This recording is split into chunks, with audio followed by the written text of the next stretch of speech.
کون جانتا تھا کہ 27 اکتوبر سن 1943 کو ہندوستان کے صوبہ اتر پردیش کے ضلع سہارنپور کے مشہور قصبہ دیوبند میں پیدا ہونے والے اس فرزند کو پورے عالم اسلام میں کس چمک کے ساتھ طلوع ہو کر چمکنا ہے کہ ان کے مقابلے میں باقی سب کی چمک مان پڑ جائے گی۔ مفتی محمد شفیع عثمانی صاحب کے گھر میں ان کے سب سے چھوٹے بیٹے مفتی محمد تقی عثمانی کی شکل میں ایک ایسا گوہر نایاب پیدا ہوا کہ جن کی چمک سے پوری دنیا کی علمی محفلیں بارونق ہیں۔ اگرچہ مفتی محمد تقی عثمانی صاحب اپنے والد کے سب سے چھوٹے بیٹے ہیں، لیکن وہ اپنی خدمات میں اپنے بڑے بھائی مفتی محمد رفیع عثمانی صاحب سے بھی بہت آگے ہیں۔ اگر حقیقت حال کو مد نظر رکھا جائے تو موجودہ دور میں اہل حق میں ان کی ٹکر کی کوئی دوسری علمی شخصیت پاکستان میں تو کیا پوری دنیا میں دیکھنے کو نہیں ملتی۔ 7 بر اعظم میں پھیلی پوری امت مسلمہ میں یہ ایک واحد شخصیت ہیں جن کی بات پر عجم، عرب اور دنیا جہاں میں پھیلی امت مسلمہ سر تسلیم خم کرتی ہے، اور ہر مشکل گھڑی میں پوری دنیا کے مسلمانوں کی پہلی اور آخری نظر انہی کی طرف جاتی ہے۔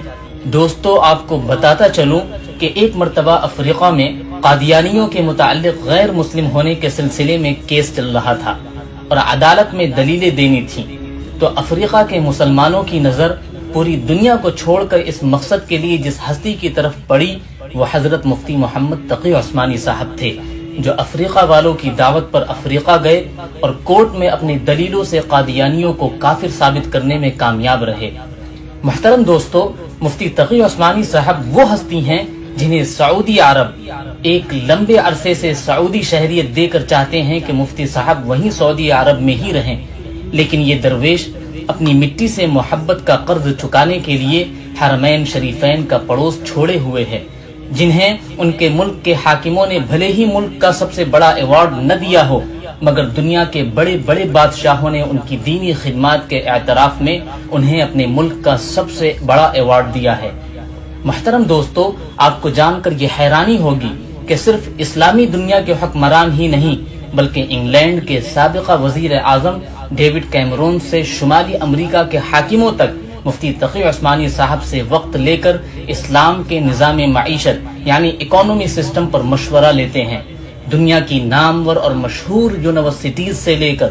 ورلڈ اکنامک فورم جیسے عالمی فورمز پر اکانومی کے موضوع پر تقریر کرنے کے لیے مفتی تقی عثمانی صاحب کو مہمان خصوصی کے طور پر بلایا جاتا ہے۔ 150 سے زائد عربی، اردو، فارسی اور انگریزی زبانوں کا علمی خزانہ امت مسلمہ کے لیے لکھ کر ہدیہ کر چکے ہیں، اور یہ کوئی صرف 150 کتابیں ہی نہیں بلکہ ایک کتاب کی کئی جلدیں ہیں، اور ہر جلد میں